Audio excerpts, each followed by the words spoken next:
आ रहे हैं, लेकिन अब नकली नकली रोग जी और जी नकली दवा खा रहे हैं। डॉक्टर इसीलिए आपके अंग अंदरूनी डैमेज होते जा रहे थे। आपका हार्ट, आपका लीवर, आपके लंग्स, किडनी, ये सब डैमेज हो रहे थे। डॉक्टर बोला कि इंसुलिन लेना होगा।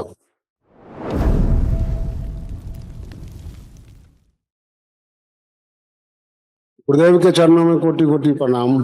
खुश रहिए, खूब प्रसन्न रहिए, स्वस्थ रहिए। कृपा से वनडे कंप्लीट हो गया बाबा। बहुत अच्छा किया। गुरुदेव 13-14 साल से शुगर के दवा खा रहे हैं, लेकिन अब नकली रोग जी और जी नकली दवा खा रहे हैं। इसीलिए आपके अंग अंदरूनी डैमेज होते जा रहे थे। आपका हार्ट, आपका लीवर, आपके लंग्स, किडनी, ये सब डैमेज हो रहे थे। डॉक्टर बोला कि इंसुलिन लेना होगा। अब वही तो कह रहे हैं, डॉक्टर तो जहर खिलाएगा ही, काम ही उसका यही विचारेगा। उसके बाद जाना ही छोड़ दिए बाबा। गुरुदेव अब क्या करें हम? यही समस्या है। डॉक्टर साहब लोग क्या करते हैं, ना मर्ज खत्म होने देते हैं, ना मरीज मरने देते हैं। ना मर्ज खत्म होगा, ना मरीज मरे, तो डॉक्टर साहब की पौवारा बनी रहे जिंदगी भर। और जिंदगी भर बेचारा आदमी इलाज कराता रहता है, मरते दम तक।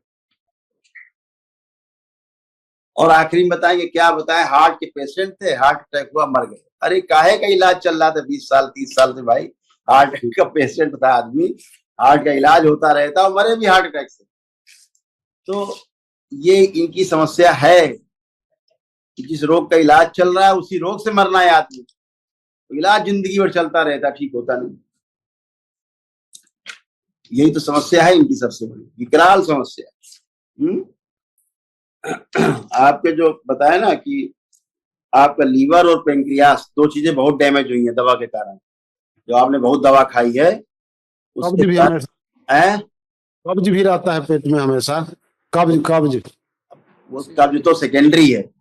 जी बता रहे हैं कि आपका जो पेंक्रियास है, पेंक्रियास आपका डैमेज हुआ है, लीवर डैमेज हुआ है औषधि के कारण बुरी तरह से, इसीलिए भोजन में प्रभाव पड़ा है। ब्रेन स्ट्रोक लगने से आप बच गए हैं, बस ऐसे समझिए। आप दरबार नहीं आते तो ब्रेन स्ट्रोक में जाते सीधे। आंखों में धुंधलापन आना, मुंह हमेशा सूखता रहना, लार नहीं बनना ठीक से। जी गुरुदेव, ये आपकी औषधियों के सारे दुष्प्रभाव जो आपको डॉक्टर साहब लोग खिला रहे थे। ब्लड में इंफेक्शन होना, किडनी श्रिंक होना, श्वास फूलना, शरीर में कमजोरी महसूस करना, आंखों वो रेटिना धीरे धीरे गड़बड़ हो रहा था आपकी आंखों का। ये सब ये दवाओं के कारण जो है वो सारे साइड इफेक्ट थे, ठीक है ना। जी जी और श्वास फूलती थी, धीरे धीरे हार्निया बन रही थी पेट में, आंत फूल रही थी है।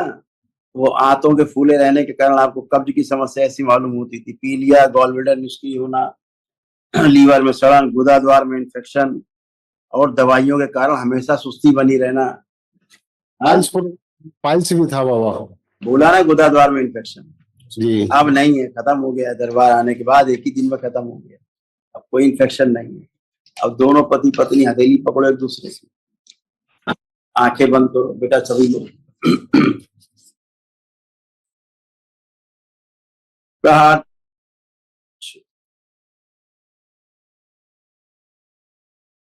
3 बार बोली ओम नमः शिवाय।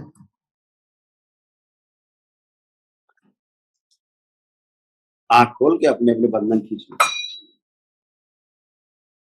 अब एक दूसरे को देखिए, पति पत्नी, कोई गलत भाव तो नहीं आ रहे, कोई खराब भाव तो नहीं, कोई चिढ़, कोई नफरत, दूर रहने की, अलग रहने की, कोई स्मृति तो नहीं आ रही है। दवा खाएंगे कि नहीं बाबा?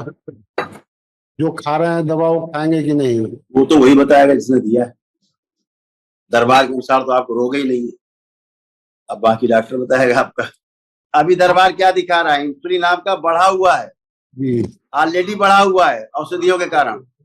और अभी इंसुलिन आप और लेंगे तो इंसुलिन और बढ़ेगा तो क्या होगा, सारे अंग फेल्योर हो जाएंगे। हम बोले कि हम इंसुलिन नहीं लेंगे, दवा अब दवा भी अब छोड़ देंगे, हम जा रहे हैं गुरुदेव के पास। अच्छे से चेकअप कराइए, अपना डायबिटीज चेक कराइए। ये लोग शुगर चेक कराते हैं, ग्लूकोज चेक कराते हैं, आप चेक कराइए अपना, इंसुलिन चेक कराइए, फास्टिंग पीपी, ठीक है, और जी सी पेप्टाइड टेस्ट अपना कराइए, ठीक, उससे क्लियर होगा कि आपको डायबिटीज है कि नहीं है। ये शुगर रेजिस्टेंस चेक कराते हैं, आपका ग्लूकोज चेक कराते हैं, जी जी समझ गया। अच्छा, मान लिया आपका ग्लूकोज 250 है आपकी शुगर, आप इनकी औषधि से, इंसुलिन से आपकी 100 हो गई, 150 कहाँ गई? 150 गई कहाँ? आपके बाकी शरीर के अंगों में प्रवेश कर गई, जी जी रक्त से निकल करके कहाँ चली गई? आपके बाकी शरीर के अंगों में प्रविष्ट, और बाकी शरीर के अंग नष्ट होने लगते हैं। इसीलिए नष्ट होने लगते हैं जो इंसुलिन लेते हैं, दुनिया भर की दवाई खाते हैं, उनके यही साइड इफेक्ट है। अगर पूछो ना कि भाई मेरे 300 थी, अब आपकी दवा से मेरी 125 हो गई, तो ये 250 जो है वो कहाँ गई? उसके बाद भी समस्या हो रही रोज, उसके बाद भी रोज लेना पड़ रहा है इंसुलिन। जी जी तो अपना चेकअप कराइएगा पहले, ठीक है। इसीलिए आपकी इस औषध के कारण आपकी किडनी डैमेज हो रही थी, यूरेटर में आपके अंदर गंदगी फंस रही थी धीरे धीरे, है ना, यूरिन में प्रॉब्लम होने लग रही थी। तो ये सब समस्याएं, आपको बीपी बढ़ने लगना, ये भी हो जाता था, है? चलो बढ़िया है, अच्छा है, चिंता मत करो, बाबा माँ की कृपा से सब अच्छा अच्छा है। डीएनए में 4 लोग थे तो 2 बच्चा है मेरा बाबा। हाँ ठीक है, अभी बात करेंगे। अब आप दोनों उठ बैठ के चेक करिए, दोनों पति पत्नी उठिए बैठिए, बढ़िया, कोई कष्ट नहीं है, एकदम बच्चों की तरह, जैसे बच्चे होते 5 साल के, ऐसे बन चुके हो एक ही दिन, न घुटना न कमर न कूल्हा, सब टनाटन, एकदम फर्स्ट क्लास।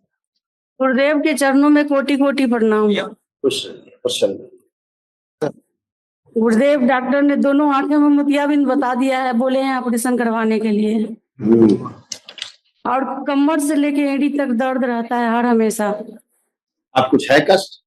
अभी नहीं है, कम 10 पालथी लगा के बैठ नहीं सकते हैं, लेकिन अब लगाइए पलथी, पलथी लगा के दिन भर बैठी रहिए, बैठिए, अब बैठिए, बैठिए, खूब पलथी लगाइए, खूब बैठिए, दिन भर बैठी रहिए, कोई कष्ट नहीं।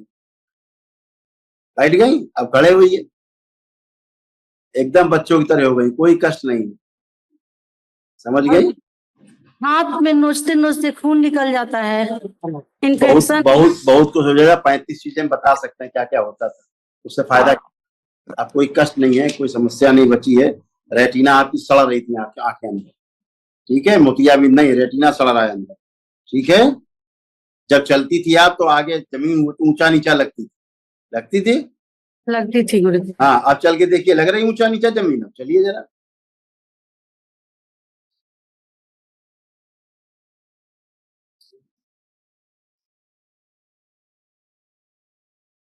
ये आपकी आंखों में जो समस्या थी उसके कारण ऐसा लगता था, अब लग रहा है कुछ? नहीं नहीं, ठीक लग रहा तो है। फिर ये डॉक्टर साहब ने ठीक किया कि अपनी प्रार्थना से आप ठीक हो गए स्वयं, ये तो आपकी अपनी प्रार्थना से अच्छे हो गए। आपकी कृपा से ठीक हुए गुरुदेव। तो आंखों में जो प्रॉब्लम हो रही थी, रेटिना सड़ रहा था, तो और दृष्टि भ्रम होता चलने में, इसीलिए ऊंचा नीचा मालूम पड़ता था। अंधेरा रूम में ना हमको डर लग गुरुदेव रहने का। अब आप अंधेरे में ही रहना, ठीक है, दिन भर अंधेरे में बने रहना, ठीक है। ठीक है। जब अंधेरे में कुछ दिखाई नहीं पड़ता था, कुछ दिखाई नहीं पड़ता था तो भय लगता था। अब तो सब अच्छा अच्छा है, ठीक है। और पैर की हड्डी भी छोटी बड़ी हो रही थी, आपकी पैर की हड्डी भी छोटी बड़ी हो रही थी। ठीक गुरुदेव। हाँ, इसलिए पैर चलने में छोटा बड़ा, वैसे नीचे कमर से नीचे पैर आपके पत्थर की तरह बनते जा रहे थे, ऐसे देखो, इसीलिए आप पलथी लगा के नहीं बैठ पाती, देख रही हैं? ठीक गुरुदेव। हाँ, ये सब रक्त संचार वगैरह सब, नर्वस सिस्टम सब गड़बड़ा रहा था। और आंखों की ये स्थिति आपकी थी, पस बन रहा था अंदर, रेटिना जो है अंदर सड़ रहा था, ऐसे। ये सब सूक्ष्म में था, तो स्थूल में तो बनेगा ही धीरे धीरे, वो कष्ट आएंगे आएंगे। गुरुदेव आप आने की पूरे जरूरत पूरे शरीरों में अंदर गांठों की स्मृतियां थी, गांठें बन रही, इसलिए पूरे शरीर में दर्द होना, गांठों में जोड़ जोड़ में दर्द होना, पूरे शरीर में होता था। अब आप अच्छे हैं, ना कोई कष्ट है ना समस्या। आइए बच्चे लोग हैं।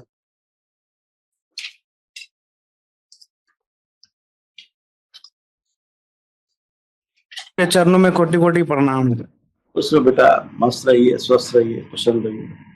आप कोई कष्ट तो नहीं? नहीं मतलब मेरा मन है ना शांत नहीं रहता, मतलब अशांत की तरह रहता है। मतलब कभी मतलब गुस्सा आ जाता है, बहुत बहुत तेज गुस्सा आता है, शांत नहीं हो पाता है। चलिए, जो होता था देखिए कुछ हो रहा है। अब अशांत है मन? अब नहीं अभी तो नहीं हो रहा है। अब कुछ अशांत है? नहीं अभी तो नहीं लग रहा है। माता पिता को देख के क्रोध आता था, अब आ रहा है?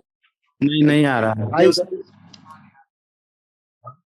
भाई से दोनों में बहुत ज्यादा क्रोध अरे आता है। प्लीज आप लोग बातें ना करें, बच्चे बात कर रहे हैं, उनसे बात करने दीजिए। वो आपकी समस्या नहीं है, आपकी समस्या हल हो चुकी। जिसका सोच चुका, बच्चों से बात करने दीजिए। इनमें क्या है, अपराध कराने वाली स्मृतियां थी, क्राइम करने वाली, क्राइम के बारे में सोचते रहना, समझ रहे हो? जेल ले जाने वाली स्मृतियां, कैसे पैसा जल्दी आए, ज्यादा आए, समझ रहे हैं? तो भविष्य में जेल ले जाने वाली स्मृतियां थी, पागल बनाने वाली स्मृतियां थी, पागलपन की, समझ रहे हैं ना? पढ़ाई से लिखाई से उच्चाटन हो गया था इन लोगों को, पैनिक अटैक होना, खूब गुस्सा आ जाना अचानक से, ये सब बच्चों की स्मृतियां थी। बच्चे ऐसा करना नहीं चाहते, ना बच्चे ऐसे होते हैं।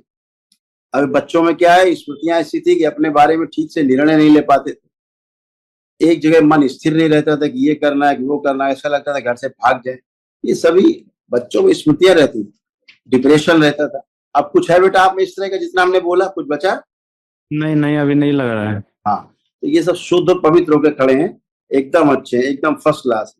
लड़ाई झगड़े की स्मृतियां, हत्या आत्महत्या कराने वाली स्मृतियां, एक दूसरे को देख करके उल्टे सीधे विचार आना, बुद्धि बंधी रहना, ऐसे सब था। आप सब खुली खुली बुद्धि है, खूब आत्मविश्वास बढ़ा है, कोई आलस नष्ट है, अपना काम कर सकेंगे सब बच्चे। त्वचा में खुजली होना, त्वचा में कैंसर होना, प्राइवेट पार्ट में इंफेक्शन होना, ये सब कुछ था। अब सब नष्ट हो चुका, कुछ भी नहीं। गुरुदेव हम सोचते हैं कि मतलब कोई भी कदम हम उठा रहे हैं पढ़ाई में, चाहे कोई भी मतलब अच्छी चीज में हम आगे बढ़ रहे हैं कदम, तो मतलब हम मतलब कदम बढ़ाने जाते हैं तो मतलब मन ही नहीं करता है आगे जाने का, कोई पढ़ाई आप लिखाई निर्णय नहीं ले पाते थे, बोला तो निर्णय नहीं ले पाते थे, बता तो गए। अब क्या लग रहा है, निर्णय ले पाएंगे कि नहीं? चेक करिए। आप तो लग रहा है कि निर्णय ले लेंगे। तो फिर यही दरबार सब गंदगी जब हटा देता है तो आप तो निर्णय ले ही सकते हो। जब स्मृतियां गंदी रहती हो, आपको निर्णय नहीं लेना देना चाहती, समझ गए? खुश आप आइए बेटा। आपके चरणों में कोटि कोटि प्रणाम। खुश हो बेटा, अब कोई दिक्कत तो नहीं? मेरे हाथ पैर से पसीना बहुत, तलवे और तलथी से पसीना बहुत आता है, हाँ था, कमजोरी के कारण, वीकनेस, और एड़ी में दर्द होता है, अभी भी दर्द हो रहा आप है। कुछ नहीं, चल फिर के आई, कुछ भी नहीं है। चेक करिए पहले, कमर के पास कष्ट रहता तो ही चेक करिए। जो कमर में कष्ट था वो नहीं बता पा रहा अभी हमको। आगे झुक के जमीन छुइए, जो नहीं कर सकते तो सब करिए, करिए तो 3 बार कस के। चला गया, कहीं कुछ नहीं। सोशल एंजाइटी होती थी, 4 लोगों के बीच में बैठने की इच्छा नहीं होती थी। आप देखिए, लोगों को देख के कोई भय आ रहा अंदर? नहीं आ रहा है। खुश रहिए, मस्त रहिए, लेपन करिए।